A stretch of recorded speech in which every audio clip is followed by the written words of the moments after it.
Welcome to Leading Minds Revealed, the podcast that pulls back the curtain on how today's top leaders harness the power of mindfulness to conquer the fast-paced, ever-changing world of business. In each episode, we sit down with C-suite executives and leaders who share their strategies for navigating rapid change with skill and clarity. Join us as we uncover the transformative mindsets that drive extraordinary leadership. These insights aren't found in business books, and they'll revolutionize the way you lead. And now, here's your host, Michael Apollo.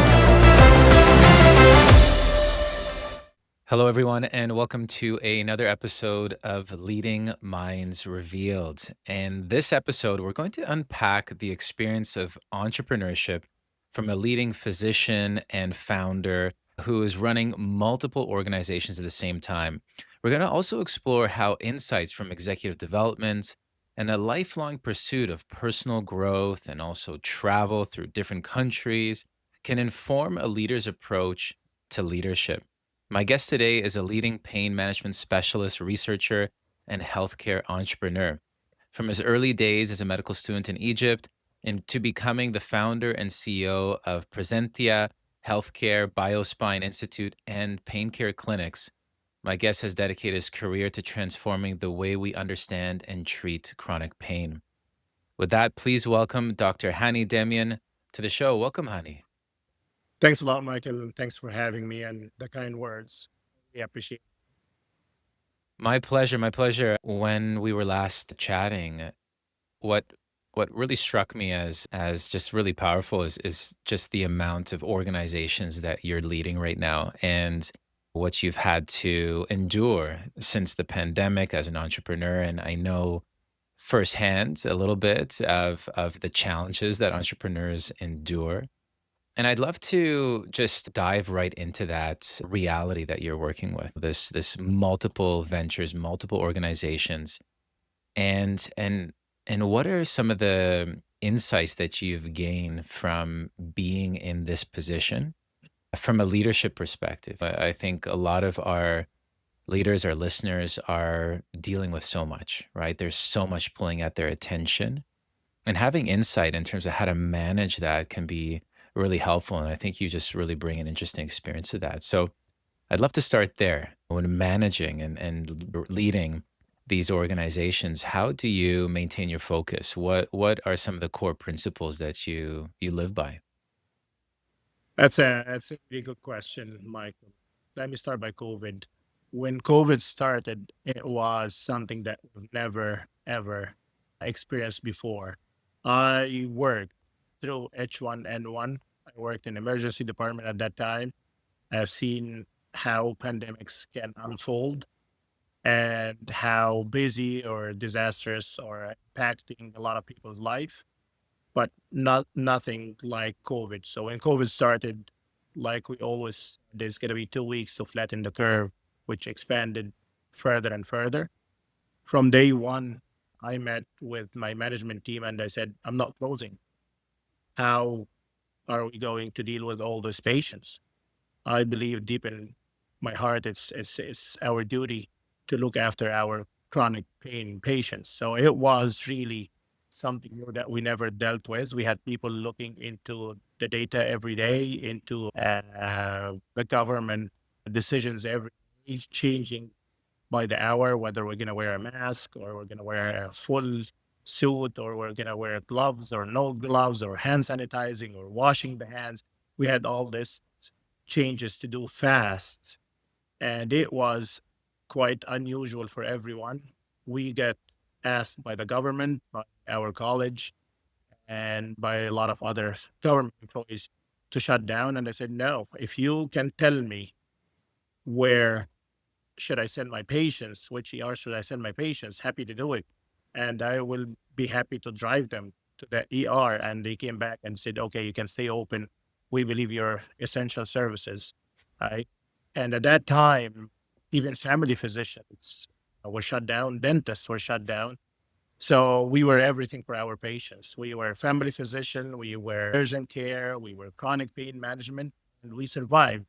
So I think the lesson that I really gained from that is You keep your eyes on the goal, you keep your eyes on the job to be done, which is helping your patients, which is why are you open, why you're in business in the first place. And then everything will comes after it. Everything will fall after. Decisions will get easier. Tough times will get easier. So that's through COVID. And we're still struggling from COVID with all the mental health and chronic pain, etc., and financials and recession and inflation, right? But going through this really taught me a huge lesson. Just if we really focus on why we're there and why you have a business, who are your clients, who are the clients that surviving or cannot survive without you, like we learned in like I learned in Harvard School. It was a great experience. It gave me some time to work on myself, to grow, because we always grow through adversity. I grow so much during COVID. My wife told me, "You always wanted to go to Harvard, so why don't you join Harvard?" Funny enough, I looked and Harvard switched to an online platform. So I started doing Harvard executive business degree, and it changed my life. It changed my life, and I learned a lot from it during those 4 years of studying in Harvard. Um, at that time, it gave me confidence in myself. So I grew personally and professionally significantly. I was able to pull the plug and buy my partner. I never had the confidence or the courage to do it. So I did it at that time. And it was very scary. It took me 4 years to be able to even to talk to him about it.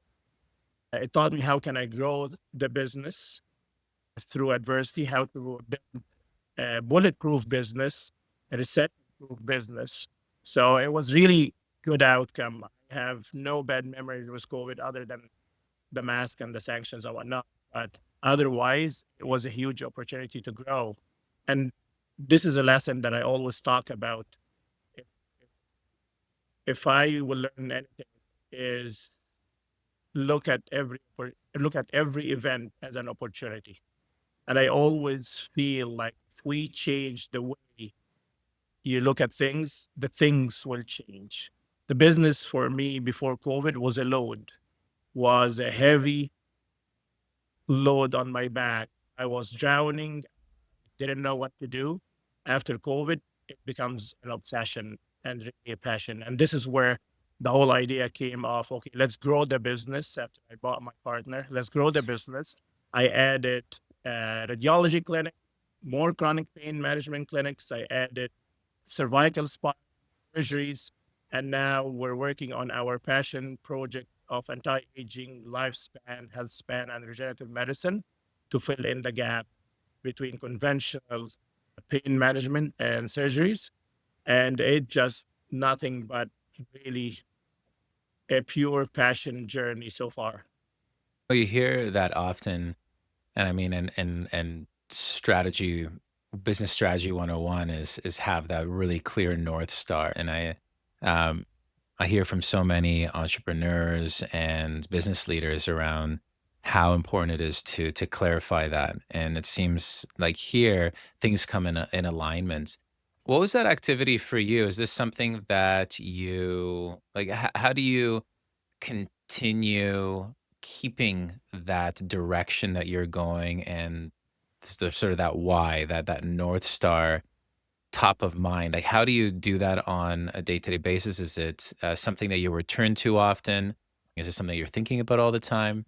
Or are there certain times that you think about it more? Are there certain strategies that you're using to clarify that for yourself? I'd love to hear a bit more on that. Yeah, during COVID, I had a great mentor, and he said, "What's your vision?" I said, "I don't know." What's your values for the company? I said, "I don't know." So what's your mission? I said, "I have no idea." We opened pain clinics. We did very well. There is a demand, and we're just gonna keep going. I said, "That's not enough. That's not enough." So we sat down together. He drilled me down for hours and hours and hours to get something out of me. And we came with the vision, mission, and values. And the whole idea from that is what we truly want deep inside. is to help patients reach their maximum potential. That's what makes us really happy. Somebody coming to the clinics with chronic pain, not able to walk, not able to sit, and struggling with pain. Pain totally ruined their life after a small motor vehicle accident or whatnot, and they're hoping to get better. And we've tried physio, they've tried chiropractic, they've tried everything possible, didn't work, and you're just managing the pain. So the whole idea or the whole job to be done, like the writer of the innovator dilemma, innovation dilemma, is Christensen, I think his name. He said, look for the job to be done. And you're always going to be your North Star. The job that we put for ourselves is help our patient reach their maximum potential. Whether it's conventional pain management, so injections or whatever, or surgery, or somewhere in the middle with right now anti-aging, regenerative medicine, and PRP and stem cells. If they're not getting better by conventional, they don't want the surgery yet, we've got better options there to help them to get better. And this is really was our North Star. By helping the patient through their journey with injuries, chronic pain is the main passion. Our values are exactly lined up with that. So once we were able to identify this, I tried my best to weave this in the fabric of the company. And when we started opening our radiology clinics, X-ray, ultrasound, and whatnot, I weave this in it as well. If I'm doing something, it's all for the patient.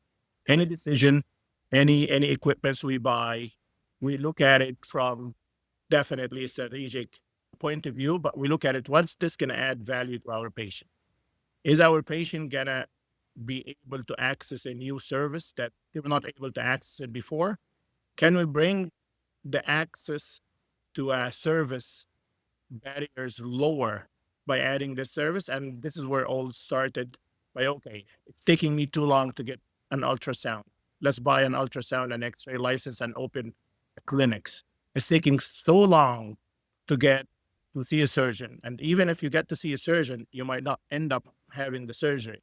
So why don't we open or buy clinics and perform this kind of stuff? Right. Right now we're looking into, okay, and that might be something on the personal level because I am a chronic pain patient as well. I have back pain, I have neck pain, I have shoulder pain.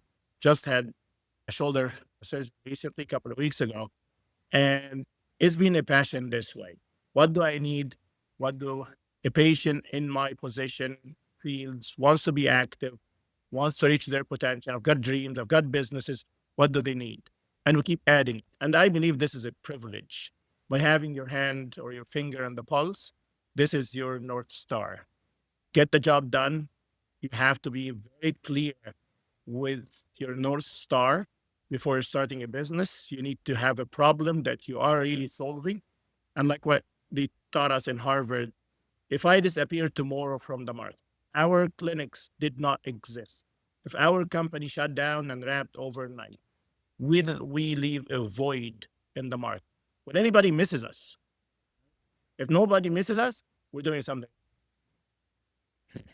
Yeah, I think it's this cascade effect, right? And it's also a magnetizing pull, I find, where the cascade effect is where with that clear North Star, you're able to make decisions that are aligned with the direction of the business. And the magnetism is that you're sort of bringing the people in that are aligned and you are bring in the resources that are required. What is the value, or what did you find was sort of the core value for leaders to undertake that type of journey, that next step of either be it executive education or some further coaching or finding mentorship? Like why would somebody want to consider that if they're in a leadership position? That's a great question. I actually love this question and I've been asked this question a million times. Why are you still working? Why are you still learning? So I'm going to start by what Eddie Guerre said. He's a business theorist. And he said that the ability to learn faster than your competitor is probably the only sustainable business advantage or competitive advantage. Right? The ability to learn faster than your competitor. That's that sums it up. And I wrote an article a year ago about nobody told me that before being a CEO. It's not it's not an advice. It's not an invitation to learn. It's actually mandatory to learn. You have to keep learning. It's not there is no there are no two ways about it. You have to keep learning. Learn about the markets, how fast they are changing, what the patients or your clients need, what your employees need. Even the way that you run a company changes. Theories about that changes a lot. We've seen a lot of companies grow to $1 billion companies in the last 2 decades, and there's no playbook. You're gonna have to look at it. You have to learn, and you have to come up with your own way. We are we are in a time. I think it was exactly, and I'm old enough to remember when the internet hit and started overnight changing things. If I don't learn about AI now, I will be left behind. I had already it's been few years and had many courses about AI. Attended a lot of conferences about AI in healthcare, right? It's not only this, it just you have to learn. I have a special fascination about negotiation, right? As a physician, we don't learn this in schools. So I lack that so much. We don't learn business. We don't learn negotiation. We don't even learn how to read a financial statement. So I had to take a course, an overnight course, to learn what's a financial statement and how to read it when I started. So going back to that, learning is not an invitation, it's an obligation. To a CEO's executive, you gotta keep learning. You gotta keep learning. Humble number one, it's very humbling because no matter how high you get into your company, or in the C-suite, you go back and you learn. You will be sitting in the class or sitting in the course where somebody way less than you in the ranks and learning the same thing.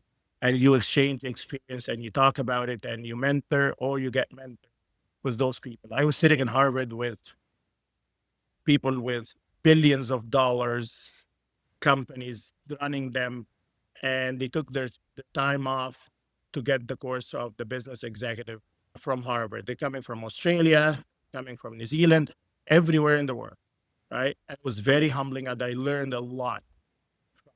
So, learning is really an obligation. Without learning, you lose connection with the market. You lose connection with your customer. And you lose connection with your management team. I sort of think of a story that you shared with me around the type of culture that you create within the organization and how one of the things that you've learned was a lot about yourself too, and how you lead and how that has an impact on your organization in a very clear way on the people. I'd love for you to share that story and also what did you learn about yourself and then what did you put into practice to change that? How has that changed your mindset and how you lead today? It's it's been quite the journey, Michael. It's really been quite the journey. So before COVID, I had a partner, and he's a great guy. He was my supervisor when I started doing chronic pain. Great guy. He came to me and he said, "Let's open a clinic." I said, "No." "Let's open a clinic." I said, "No." Then I one day I was just bored and I put the numbers together, and then we sat down together on napkin and we said, "This is the numbers that we're looking at. We're gonna do great." So that's all our relationship with the business of opening clinics. So we open clinics, and anything that we need, we hire somebody. And as physicians, and as my background as a surgeon, we don't discuss orders. It's honestly, people think that OR is nice and there's music and stuff like they see on screen. We're not. You give the order, do this, do that, give me this, let's do the scalpel, or give me that, and it's done. It's like a military order. So we're used to that. Do this. So I was really micromanaging everything in the clinics. Nobody could turn on the light or turn it off without asking. I used to tell them that. It wasn't just a, wasn't something theoretical. I was actually telling them, nobody turn on the light or turn it off without telling me. If the sink needs somebody to fix it, they call me. Can we call a plumber? It was disaster. Honestly, I don't know how I survived, or I don't know how I came that long way. And then after COVID, it was a complete change. I was always looking for somebody to help me out. And of course, I couldn't because nobody with half brains would have stayed with me. Literally, what is that? It's not slavery, right? And I didn't know why. Why we're not keeping anybody, why we're not keeping good talent, good people. So when I went to Harvard, it really opened my eyes like, what the hell am I doing? How did I get so far? How did we get to where we are now? I know there's a need. I know that we are good doctors. We mean well. We're here to help people, but this is not a way to treat people. So I learned how to actually get the buy-in. The first course in Harvard was, believe it or not, was no was it wasn't on entrepreneurship. It was leadership. It was leadership. So imagine I'm happy to join Harvard, and the first thing we have a pre-test, pre-course questionnaires. Okay, the pre-course was about EQ, emotional intelligence. I don't know what's that. Sure, let's do it. We need three people that you work with, and we need their opinion about you. I said, I better be very careful. Oh my goose. So I chose three that I answered myself, and the results were shocking, Michael. It was an anonymous base, so I don't know who said what, but I looked at it and said, wow, I have no reflection on my emotion, how my emotion affect others. And I still have those results. And every now and then I look back at them and see how far I came along. But I'm telling you, it was an eye opener right at the beginning. I said, wow, I don't know how I got so far. So anyway, I got through this. I learned a lot about emotional intelligence, read a lot of books, and sure enough, how to build teams. And they show you how to build teams, how to interview, what to look for, and whatnot. So it was really an eye opener. Now, when I hired my CEO, which is currently my co-president, she asked me one question. She was really funny. She said, are you ready to let go? You ask question in an interview or whatever, and at the end she said, are you ready to let go? I said, I can't wait to let go. She said, are you sure? I said, trust me, I'm ready to let go. And sure enough, after 2 weeks, 3 weeks, I said, you know what? My usual way of C-suite is observe for a month. 30 days. I need you to observe, write notes. Don't make any decisions. You're just here as a guest.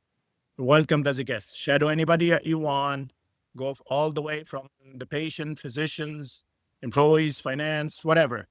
But for the first month, no decisions. I remember after 3 weeks, I called her. I said, can you take over, please? I just think that you are ready and I am ready too. So we did. And it was so funny because I couldn't wait. I can ask from a distance what's going on, what's the KPIs, how are we doing, whatnot.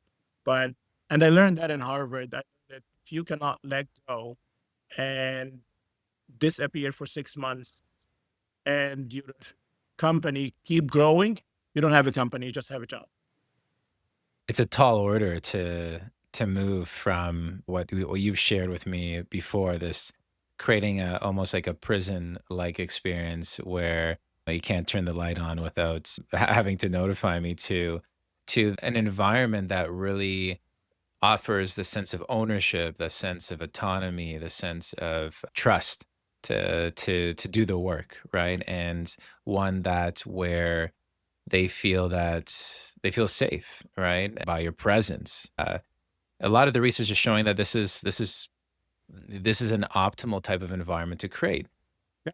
But there is sort of this old guard of thinking of that we need to drive hard, and that uh, where the stakes are high, there's almost like a command and conquer type of approach. And some leaders that they come in and they drive, they're the drivers of the organization. They don't let go, and that this is the way to do it. What's your sentiment about that? Is there a time where that's well placed? Is it something that they have to look out for, like watch out because you're going to get burnt in some way? What do you say to that type of juxtaposition? Because it's almost like you came from that domain, you came from that type of perspective, and then there was a shift. So why? And what's the type of leadership that's needed now, especially when there's so much change? There's so much that we're taking on. There's so much information, so much transformation. That's a good question. And I looked at this years ago and I didn't understand it, Michael. Why companies do very well and why companies fail or go bankrupt. Why companies, after doing so well, they decline and they disappear. It's the CEO. It's absolutely the CEO. Nothing else. If you look at all the companies that vanished, disappeared, or did well for a short period of time and then just dissolved, it's the CEO. The CEO is the main soul, heart of the corporation. Going back to that, this way of driving hard comes from two kinds of CEOs that we learned. And in my mind, it's quite true. The one that knows that there are a very limited number of opportunity and we have to pursue them because they're going to go away, right? Or another competitor will take them. And there's another type of CEOs that will create new opportunities all the time. He's quite confident. He knows himself. He knows his skills. He knows his team around him. And he will create new opportunities all the time. And we've seen this. We've seen this in Steve Jobs. We've seen it in Amazon. We've seen it in Netflix. We've seen it creating more and disrupting more companies, industries than ever, right? Well, others couldn't focus on that. So driving hard, that was probably, I would say, 50 years ago type mentality of Eric. I say the order top down, and that's it. That doesn't work anymore. I tried that, and I couldn't grow a clinic beyond where I can drive. Can you believe that? I couldn't literally said, okay, if I can drive 2 hours, yes, I'll build the clinic. If not, I can't. Now I'm building in countries that I've never even visited because I can rely on my staff. We learn together. We build a team that built in the vision. When I hired my CFO, and in the first pitch to the bank, I was quiet and he was pitching our presentation and whatnot and what. I looked and I said, wow, is that me talking? I wouldn't have said it any better. Like I told him right after, and I texted him while we're having the meeting. He said, very well said. And ideas in my head that I've never expressed that clear, he got it out. This is what you need in the business. This is what you need to grow. You will never grow without, you'll never. I have my team, they go see clinics, they give me an opinion. Yes, we can buy this. No, we cannot buy this. Yes, this is a good idea, not a good idea. I don't even make the decision. We sit down together. I make the direction. I build the vision. That's my job. I build the vision. I say, okay, this is the direction that we're taking. We're gonna have a trade-off. We're not growing in the US this year. We're gonna grow in Canada, or we're gonna push towards Dubai because it's good opportunity. And that's it. If you don't have that team, and I always ask my wife, how can I find somebody like me? And she said, you will never, ever find another Hany. I said, okay, I will make another Hany. And I couldn't. I hired somebody from a big company before the team that I have here. And I thought he's way better than me, and he couldn't buy the idea. He couldn't buy down in the down upward, like I said, bottom up way of thinking. He always wanted to do top down, and it didn't work. Sure enough, it didn't work. Every meeting was funny. Every meeting he has the staff, and I said, I know you have a mediocre team. I said, you can't tell the team that. What do you mean mediocre? That's not very encouraging.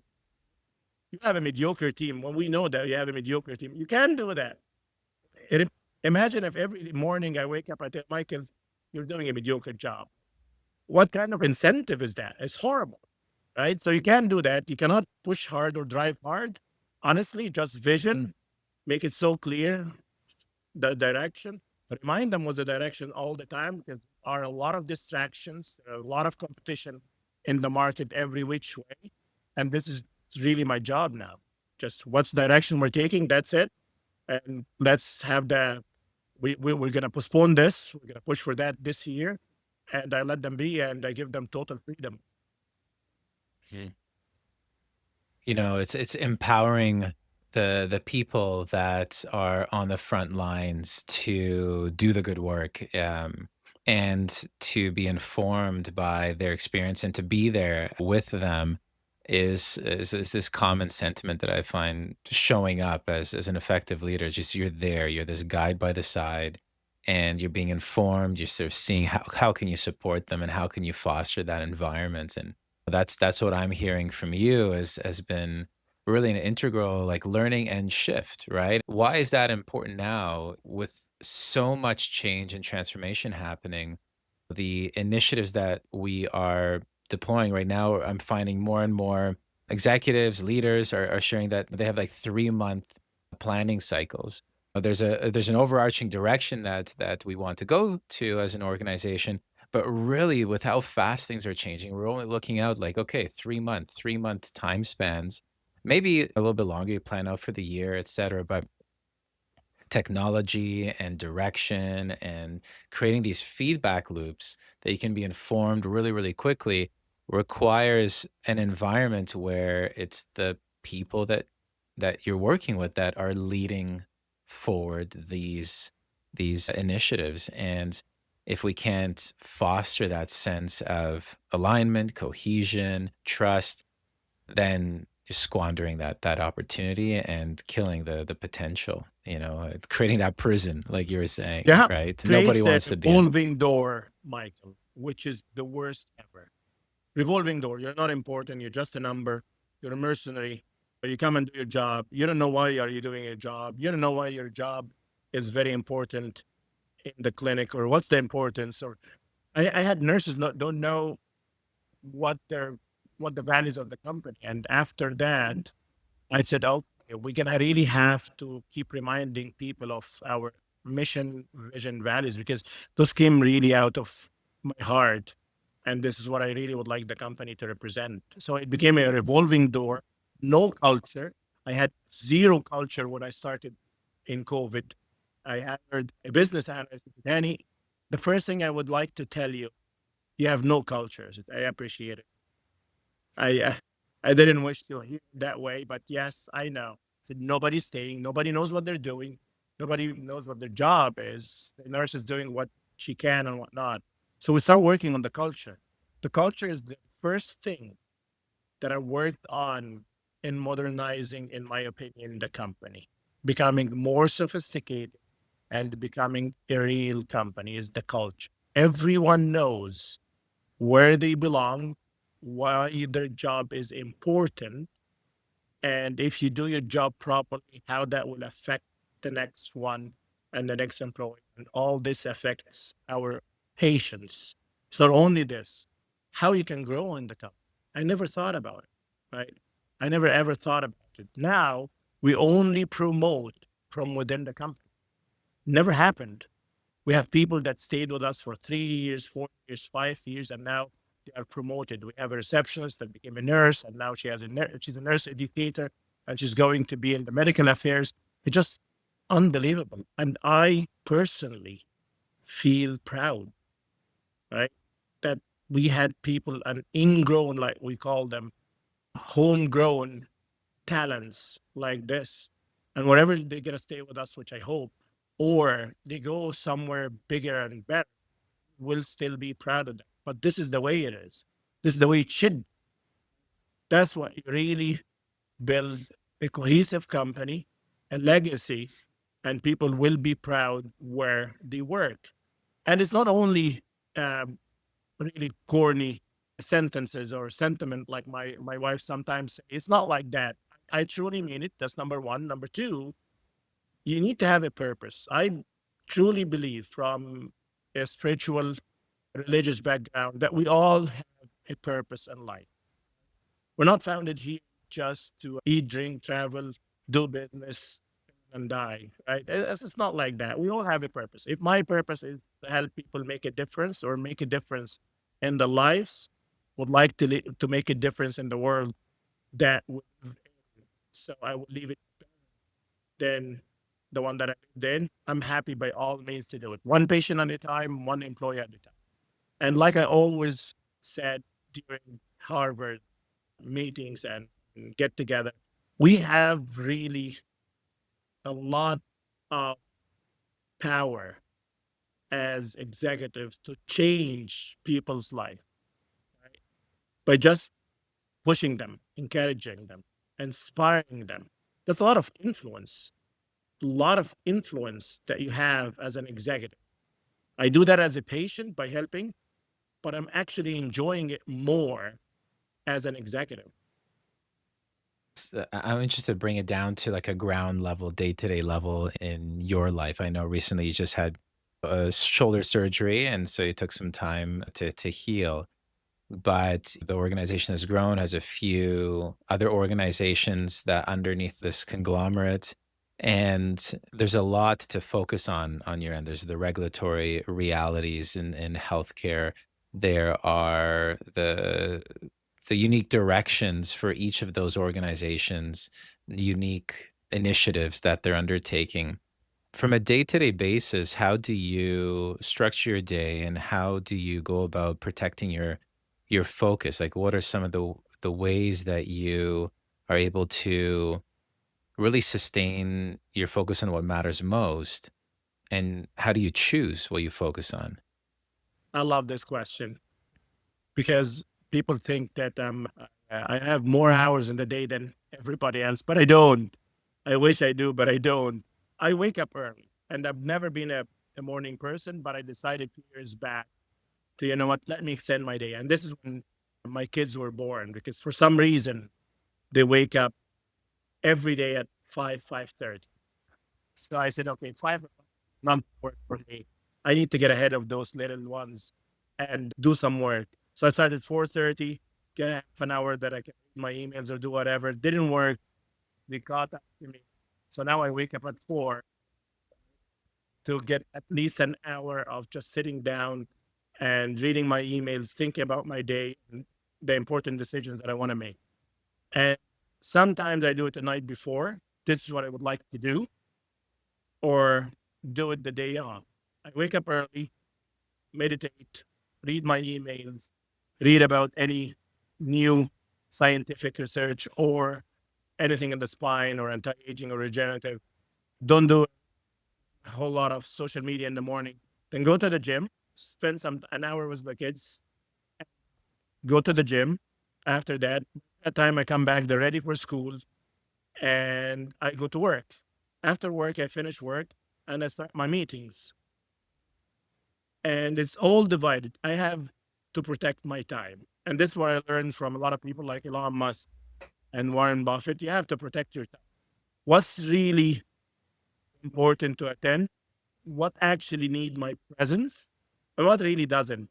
I'm just there as the face of the company. So I learned that by protecting my time. I look at it and I say, okay. And this is what my mentor, the first mentor actually taught me this. You have to look into your day and see 100% of the day you don't make money. You don't do what you really like. Look at the 80-20 theory. 20% probably makes you 80% profit, makes 80% of the money or the activity. So I do what you like the most, that spend more time on it. What you don't like, really, you can hire somebody for it And what you hate, you either delegate or automate. And I learned that lesson very quickly. It was in 3 months. I had an assistant. She's been helping me immensely in the past few years doing all this. And she knows me inside out. And my team knows now we will do this. That will help two things. We'll have a succession plan for your company and will help you grow in the company. Nobody will be able to replace you or replace what's in your head because a lot of executives are afraid of that. Nobody will be able to do that, but they will be able to help. And like Steve Jobs said, you hire smart people and they will tell you what to do. You're not the one telling them what to do. So you surround yourself by smart people and you really protect your time. Number one, family. That's number one. Number two, yourself. You have to exercise, you have to maintain physical activity, mental activity, and spiritual activity. You at least have an hour or 2 hours for yourself a day. You at least have some time for your family day. And I have my family living beside me, my mom and dad and my sister. So I spend a good amount of time with them, a good amount of time with the kids. And then the rest are for my patient and for my company. And my wife pushes me. My wife had business when she was younger. She was nominated top 40 under 40 when she started her business, and she knows she said, go. I feel it. I feel her support, but still, my kids will always be 8 and 9 once. Next year, not going to be 8 and 9. Next year, they will have their own life, their own friends, their own sleepovers. So I can't miss. I missed the first 2 years of the life while building the company. I'm not going to do that again. So that comes first. And this is really a simple trade off family, yourself, and then the company comes after. I attended a lot of meetings, a lot of CEO meetings, YPO, and other CEO gatherings, and Harvard get together. And I've seen a lot of successful people. Their only regret is they didn't protect their family. They didn't look after the family and they lost their family. They don't know much about their kids. They missed years of their kids' life and they're divorced. I'm not planning to be the next one. That's really priority for me. So I'm planning to attend every single event. I'll be present. I'm really involved in my kids' life and I'm enjoying it. I'm enjoying it Mhm. more than if one thing that I invested really enjoying it are my kids. So this is where Yeah. the process comes.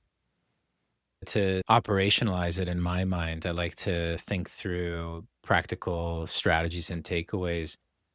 Waking up early, or at least finding that those times early in the day where you can prioritize a day, have some time for yourself to do some deep thinking, deep work, where these distractions don't come in and pull you away into perhaps like mindless work, right? That can eat up a lot of time, and then also really protecting a focus on ourselves, focus on exercise, focus on mental well being.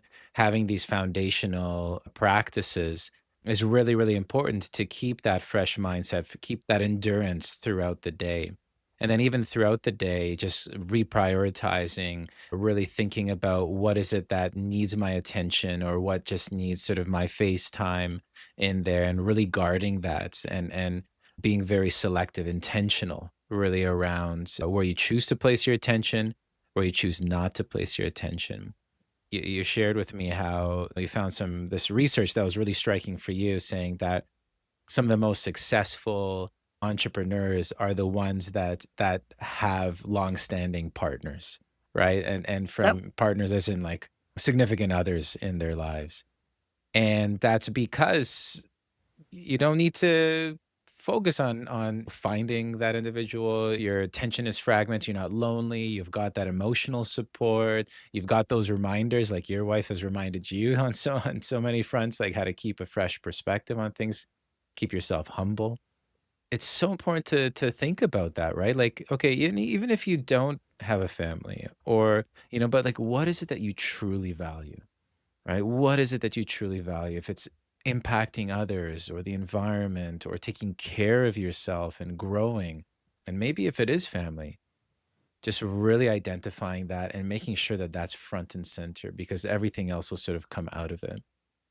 Yeah, I absolutely agree. Like you mentioned about the research, it was fascinating for me because we always joke. We have a decent group. Some of them are married, and some of them are still single.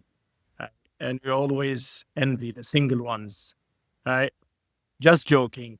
But I looked at this research and I sent it to them. That here you go. We are by far, and it was a good, like a decent percent. I think it probably like 17 or 20% more successful to be in a relationship as a business or entrepreneur than single guys. You get out of that dating system, the online sweeping system. You get outside. What's the next date? What's the next thing I'm going to impress with or whatnot? To a stable relationship, a growth, and a personality and business growth. You really focus your energy. You know that there's somebody at home. And let me share with you and with the audience few things. So when I moved from the East Coast of Canada and I said, okay, I want to do more business than medicine, right? I was overstretched. I was buying and selling homes. I was renovating homes. I was buying homes for rental plus working. Then I had another project, didn't do well at that time, right? So I shut down the project. I didn't do well with the construction. The market dipped a bit, right? And I was sitting one day at the bottom of the stairs. That was the first year that we got married. And she was coming downstairs, said, what's going on? And I was so mad and so sad, debating bankruptcy. It was that bad. And he said, all what you need is just focus on one thing, and one thing only, and be the best at it. That's all you need. Just one thing and be the best at it. From her experience and her business, she said, that's all what you need. I said, okay, I like chronic pain. I really don't like construction or contracting or whatever. It's too much dealing with too much uncertainties. Let me deal with chronic pain. And sure enough, within 2 years, people start to hear my name, know my name, and we started building our clinics. And that was it. Never looked back, never overstretched myself again. And it was quite a change. So she helped me with that. Somebody really understand you and know what you're struggling with, not just somebody that you're dating, not you're just single. And she did it again when we were buying BioSpine in Florida. We approached them, and they were in the final stages of accepting another offer. That offer was $20 million above mine, and I couldn't overstretch our budget. But I put my company in a really difficult situation, and that was my max. So anyway, I knew deep in my heart that visit and meeting them in person will make a huge difference. But do I really want to make this trip? I think it's a losing battle. I don't want to hear it in person that your offer is rejected. Should you go? Once they hear your vision, it will change their mind. And sure enough, I took my team and we went and had a meeting with them. We invited them back. At the end of the week, they came to our head office in Canada and we sealed the deal. $20 million difference. She saved me that much money. She knows that when they hear my vision, and she believed in it, and she still does believe in it, right? She pushed me to go. If it was me, I wouldn't have gone. I just, yeah, you know what? Just give up. It's $20 million. Who's gonna decline an extra $20 million for Hany Demian? Doesn't make sense. But she pushed me. But this is the kind of partner that you need to push you forward. And that's my priority, my family. Something like this, I would like to teach my kids. I would like them to learn this. And this is the true legacy. Not $1 billion company. Companies comes and goes. Companies get sold and fold and whatnot. But your true legacy is in your kids. It just shows that adage that behind every great leader is an incredible support network. and the power of our partners in supporting us through the trials and tribulations of our times. I have similar stories too around how my wife, without her, I definitely would not have sustained through some of the most challenging times of my life, especially as the pandemic hit. It was the time as well, in a very similar way, where the whole business was just, we had to do a complete transformation. And even just the thought of it was just mind boggling, and the potential for bankruptcy and all those elements. But to endure through all of that, it's an immense weight for one individual to carry. The ability to have that emotional support, be it through a significant other or a coach or a mentor or a community that can be there to support you. I think it's just so important to consider that. And then the joy too, what I hear from you too, how to sustain yourself throughout your day-to-day life was prioritizing that meaningful connection with your kids, and just the incredible value of that. And I think these are these simple building blocks that we can get so caught up in what we're doing, and that we can forget that these are so important and nourishing. These small moments, these little moments, they're not so little, right? They're really big, and they're so important to weave into our day-to-day lives. Penny, I'm so grateful for this discussion. If you had an emerging entrepreneur, an emerging leader stepping in, growing their business, wanting to take it to the next step, what would be one piece of advice that you would want to bestow upon them? That's a very difficult but great question. Growth is extremely uncomfortable. It's quite painful, in fact, worse than my shoulder pain. And you will never grow if you are comfortable. I never grew while I'm comfortable. I grew only through discomfort, pain, which build resilience and self-confidence. It's extremely important not to be trapped and be a victim of your mindset. I learned the hard way. I wasted more than 4 years not having the courage, not believing in myself before I bought my partner. Best decision in my life. So don't get trapped, don't be a victim, and trust yourself. Oh, I love it. It's very synthesized and powerful words. And this has been inspiring, insightful conversation into the minds of true entrepreneurship and growth and struggle and change and challenge, and how to endure and how to stay focused and establish that vision. I think there's going to be a lot that I'm going to be taking forward from this, and I know a lot of our listeners as well. Before we close, for those who would want to learn more about your work or to connect with you or your clinics, what would be the best way for them to find you? I'm very active on social media, Facebook, Hany Demian, Instagram, Dr. Hany Demian, LinkedIn, Hany Demian MD, or even my website, drdamian.com. And it's not only about medicine. If you want to learn anything about anti-aging, regenerative, if you want mentorship advice, if you're stuck, who always get stuck in business, just give me a shout. Happy to help, happy to lend a hand. And honestly, this is what I feel my time will be well spent. Amazing. I will definitely put all those links into description. So please do connect with Hany, and do take him up on the mentorship advice. I know he's definitely there. Thank you so much for joining us today, Hany. Thank you so much. And thanks for having me. There you have it, everybody. Dr. Hany Demian here on this episode of Leading Minds Revealed. Thank you all for listening, and I'll see you at the next one. Leading Minds Revealed podcast requires more than a conversation. It takes action, research, and collective wisdom. If today's episode resonated with you, we'd love to hear your insights. Join the conversation and help us shape the future together. We'll be back with more stories, strategies, and real-world solutions that are making a difference for everyone. In the meantime, be sure to subscribe, rate, write a review, and share it with someone you think would benefit from it too.